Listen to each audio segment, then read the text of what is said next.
I spoke once and I had a woman come up to me after Muslim.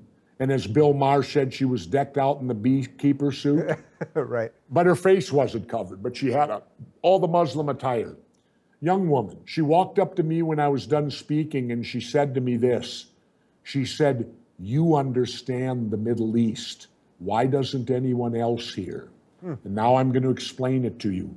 What you have in the Middle East today is blowback. It is blowback from colonialism. You have to go way back to then.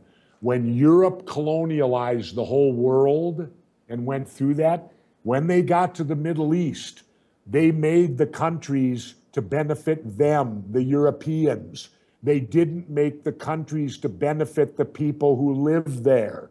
You had three warring factions there, the Shiites, the Kurds, and the Sunnis.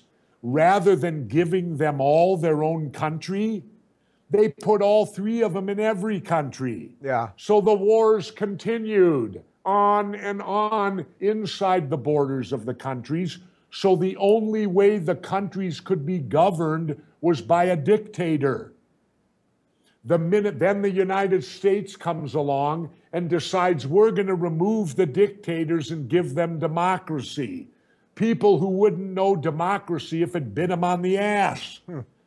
We take out the dictators, and what do you have now? Total chaos and total disruption of the entire region. And when will the United States look in the mirror and take ownership for what's gone on over there? But we don't bear the ownership, do we? ISIS exists because of what we did. We went into Iraq, and you got Bush and Cheney, who never went to war, running the op, right?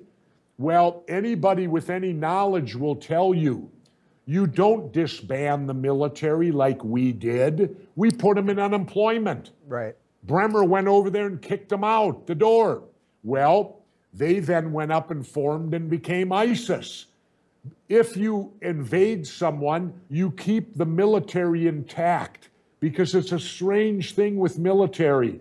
Military will follow who's ever in charge. That way you got the whole Iraqi army is still on the payroll. They can feed their families. They're going to do what you want them to do. Instead, George Bush and Dick Cheney and Bremer cut them loose. Yeah. And now we won't take responsibility. We created ISIS.